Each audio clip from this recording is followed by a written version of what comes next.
दोस्तों, क्या हो जब आपको एक मौका मिले कि आपके एक बटन दबाने से पूरी दुनिया में जितने भी लोग हैं सारे गायब हो जाएंगे और यह पूरी दुनिया आपकी हो जाएगी, तो क्या आप उस बटन को दबाएंगे? यह एक science fiction comedy web series है जिसका नाम the last man on earth है। कहानी की शुरुआत एक रहस्यमय वायरस से होती है। फिल मिलर पृथ्वी में आखिरी बचा हुआ इंसान है जो कि एक बस को लेकर पूरे अमेरिका में घूमता है ताकि उसे कोई जिंदा इंसान मिल जाए। वह हर एक स्टेट के हर एक शहर में जाता है और एक मैप में क्रॉस का चिन्ह लगाता है। पूरा मैप क्रॉस के चिन्ह से भर जाता है।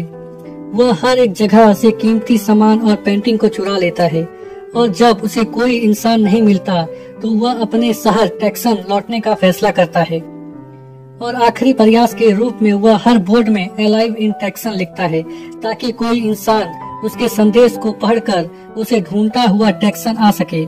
फिल मिलर टेक्सन में सबसे बड़े घर को अपने घर के रूप में चुनता है और चुराए गए सारे सामान और पेंटिंग को उस घर में लगा देता है और अपने फैमिली को याद करता है। रात के समय वह गॉड से अपने किए गए कामों के लिए माफी मांगता है और अपने लिए एक लड़की की मांग करता है।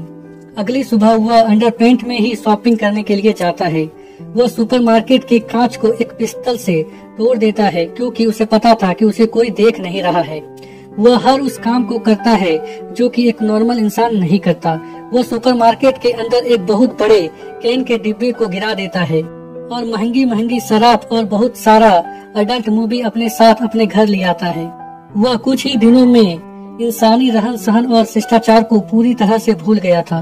वह अपने अकेलेपन को दूर करने के लिए गलियों में गेंदबाजी, लैंप लाइट को बॉलिंग पिन की तरह यूज करना या फिर लग्जरीज कार को आपस में टकराना, इस तरह का पागलपन उसे अपने अकेलेपन से निपटने में मदद करता था।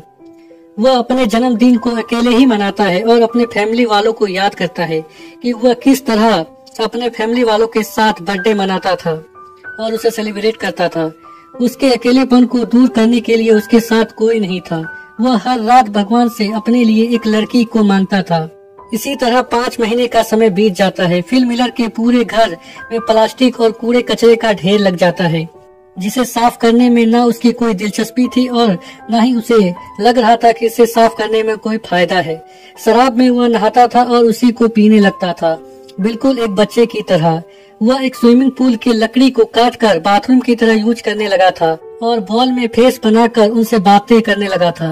रात के समय वह एक लड़की के स्टैचू को घूरता रहता था और हर समय लड़की और सेक्स के बारे में सोचता रहता था। वह उस स्टैचू को किस करता है पर उसका हाथ टूट जाता है और इसी के साथ फिल मिलर का दिल भी टूट गया था। वह मरने का मन बना लेता है और वह अपने दोस्तों से हार मानने के लिए माफी मांगता है और कहता है कि तुम लोग इंसान नहीं हो।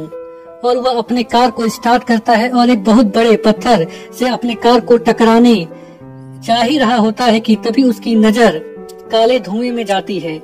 वह समझ जाता है कि वहाँ पर कोई जिंदा इंसान है, शायद कोई लड़की। इसीलिए वह अपने मरने का मन छोड़ देता है और सीधा उस धुएं की ओर जाता है जहाँ उसे कुछ ऐसा देखने को मिलता है जो कि वह सालों से देखना चाहता था। एक लड़की का बरा जिसे किसी ने सूखने के लिए डाला था। फिल मिलर उस बरा को सूंघने लगता है और बेहोश हो जाता है कि वह एक सुंदर लड़की के गोद में है जो कि उसे किस कर रही है। तभी उसे वास्तव में होश आता है और वह देखता है कि एक लड़की उसे किस कर रही है। वह सुंदर तो नहीं पर उम्र में उससे बड़ी होती है जो कि फिल मिलर को सीपीआर दे रही थी क्योंकि उसे लग रहा था कि फिल मिलर मर रहा है। वह तुरंत उस लड़की से दूर हट जाता है और उससे कहता है कि वह सुंदर लड़की कहाँ गई। कैरोल उसे अपने अंडरपैंट को देखने को कहती है जो कि गीला होता है।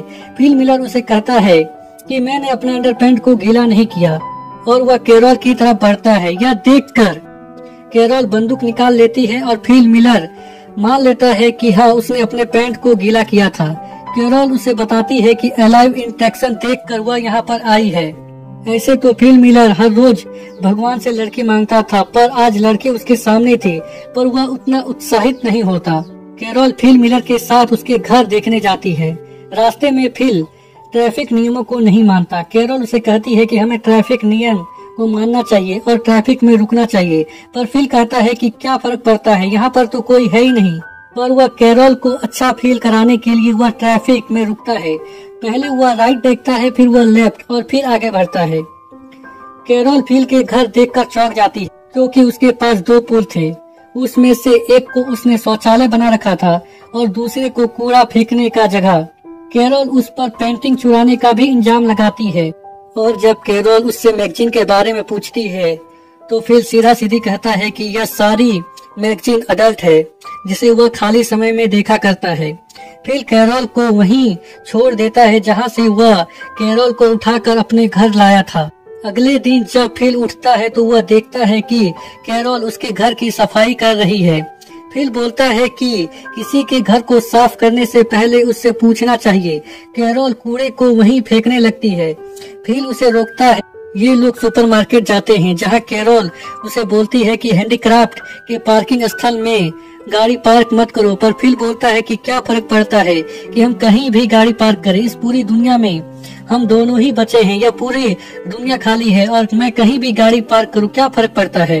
पर कैरोल नहीं मानती, उसे सही जगह में गाड़ी पार्क करने को कहती है। फिल को गुस्सा आ जाता है और वह सुपरमार्केट के अंदर गाड़ी को पार्क कर देता है।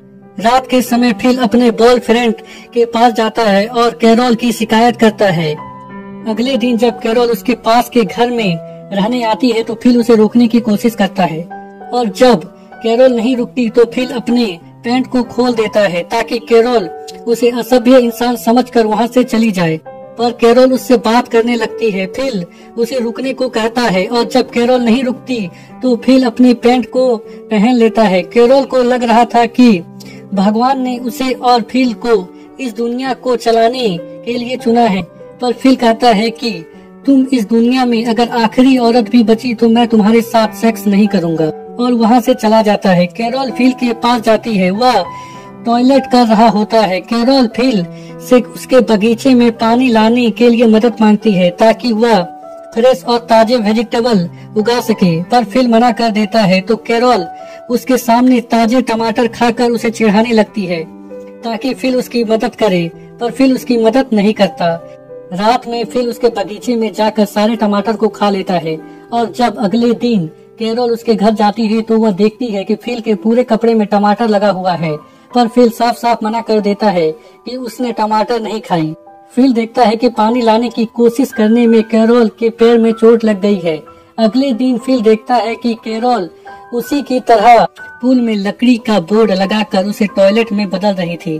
कैरोल फिल से कहती है कि तुम सही थे, हमें भगवान ने इस दुनिया को चलाने के लिए नहीं चुना है। जब हम पानी को अपने घर तक नहीं ला सकते तो हम इस दुनिया को क्या चलाएंगे। यह बात फिल के दिल में लगती है और वह शहर के टैंकी से कैरोल के घर तक पानी लाने का व्यवस्था कर देता है। कैरोल यह देखकर बहुत ही खुश होती है और उसे रात के डिनर के लिए इनवाइट करती है, जहां ये लोग ताजे सब्जी से बने डिनर का लुत्फ उठाते हैं। कैरोल फिल से कहती है कि तुमने मुझे अपना पैंट उतार कर दिखाया, शायद भगवान चाहता है कि हम इस दुनिया को आगे बढ़ाएं। फिल भी कैरोल के साथ सेक्स करने को तैयार हो जाता है, पर कैरोल शादी से पहले सेक्स नहीं करना चाहती थी। फिल कहता है कि क्या फर्क पड़ता है, यहाँ तो कोई देखने के लिए भी नहीं है। कैरोल शादी से पहले सेक्स करने को तैयार नहीं होती। वह बोलती है कि बिना शादी के वह बच्चे पैदा नहीं करेगी।